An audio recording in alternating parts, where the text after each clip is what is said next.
Good morning, student. This is your biology class, and today we are going to start a new chapter, microscopic organisms. This chapter we have also studied in our live classes. So what is microscopic?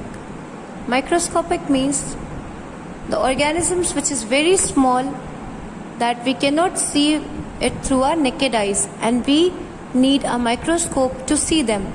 So that is why they are called as microscopic organisms or microorganisms. They are almost found everywhere.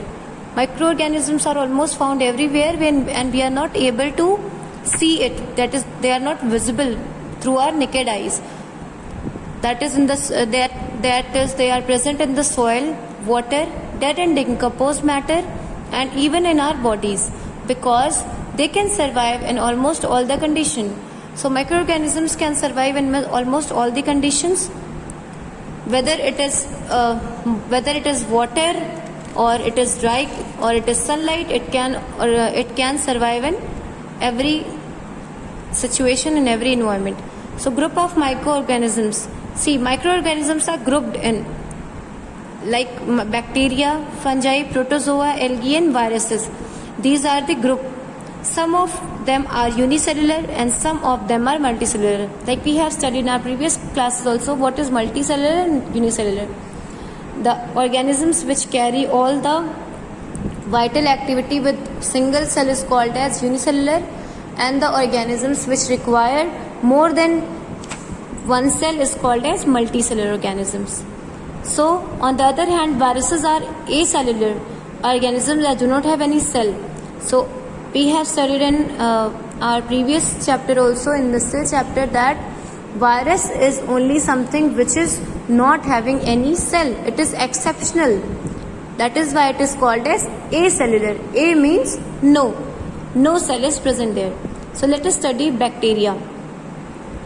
In 17th century, Antony van Leeuwenhoek observed bacteria for the first time with the help of self-made microscope. Since then, thousands of species of bacteria have been identified. First time Antony van Leeuwenhoek in 17th century saw the bacteria with self-made microscope. Bacteria are mostly unicellular, plant-like organisms found almost everywhere in the air, in the soil, in water, in alimentary canal and decaying matter. Bacteria is also present in our alimentary canal. They have primitive type of cell. They do not have well organized nucleus. Like we have studied the structure of cell, that cell have a very well organized nucleus and it is membrane and lots of cell organelles are there. But in bacteria, it is not having a very well organized nucleus. Their cell wall is very rigid, which cytoplasm lies between the nuclear material and plasma membrane. So their cell wall is very rigid. Some bacteria secrete a gummy material on the surface. When the material is compact from around its surface, form a capsule. When the material is diffused from it, form the gummy layer on the surface. So if any bacteria is there, it form a gummy layer, sticky layers on the surface. So there are types of bacteria. Let us study. That is bacilli, cocci and spirally. So these are the shapes. According to shapes, the bacteria is classified in 3. So bacteria of group has rod shape. They are called as lactobacillus. Bacillus and pseudomonas are the example of bacillus. So lactobacillus are the bacteria found in the milk also. Cocci. Bacteria group has the spiral shape. You can see here in the diagram, it is spiral shaped bacteria.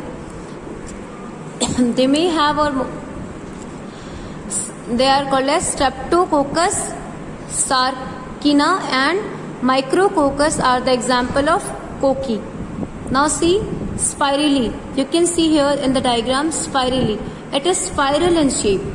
They have many or more flagella. You can see flagella in their bodies, and Trypanosoma, Vibrio and Campylobacter are the example of spirally.